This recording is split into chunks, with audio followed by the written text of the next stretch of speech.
বন্ধুরা, তরকারি পিঠে বানাবো বলে ফুলকপি কাটছি। ফুলকপিগুলো এইভাবে ছোট ছোট টুকরো করে কাটতে হয়, আর তার সঙ্গে আলুগুলো টুকরো টুকরো করে কেটে নিতে হয়। দেখো বন্ধুরা, তরকারির পুর পিঠের জন্য মটরশুঁটি, ফুলকপি, আলু ছাড়িয়ে ফেলেছি, আর এই আদাটাও গ্রেট করে রেখেছি। এবার আমি মশলাটা ভেজে নেব। তরকারির পিঠের জন্য এই দেখুন মশলা ভাজছি। জিরে, শুকনো লঙ্কা ফোড়নে দিলাম।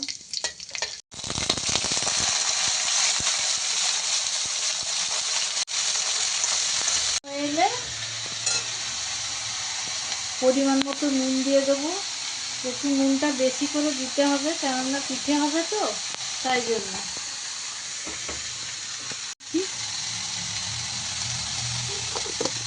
পুরো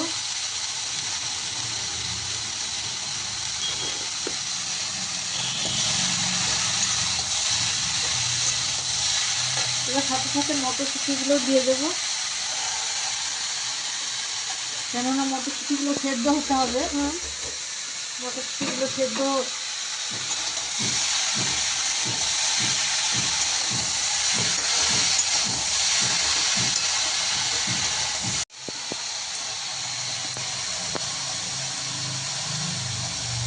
আপনাদের কি পিঠে বানানো শুরু হয়ে গেল, না সন্ধ্যেবেলা থেকে হবে?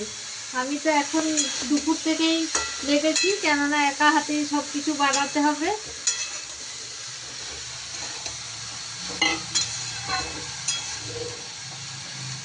এই ভাজা মশলাটা গুঁড়ো করে নিয়েছি মিক্সিতে। ঢাকা চাপা দিয়ে রাঁধতে হবে, তরকারিটা তো সেদ্ধ হতে হবে, কপিগুলো আলুগুলো।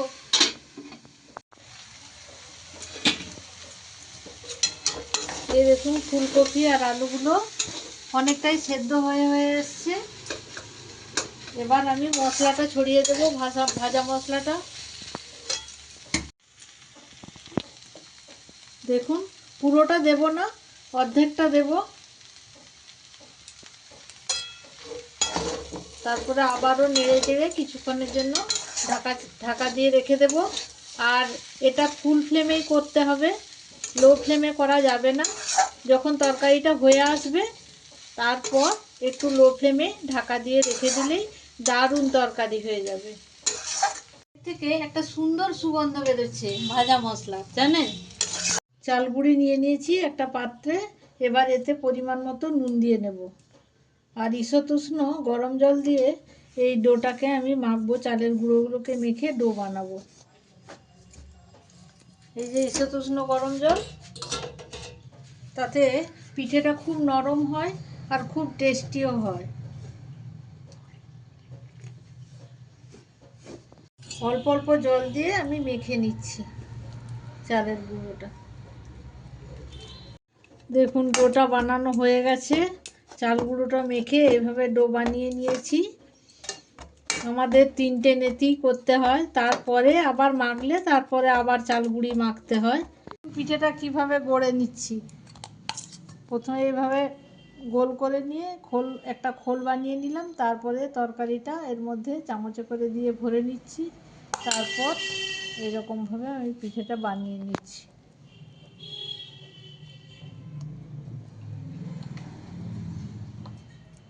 একটা সুন্দর ডিজাইন দিয়ে দিচ্ছি।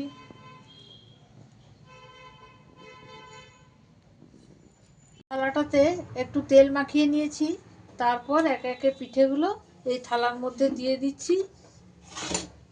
এবার যে জলটা ফুটতে দিয়েছি সেটার ভাপে এই পিঠেগুলো সেদ্ধ হবে। ওপর থেকে একটা ঢাকা দিয়ে দেব।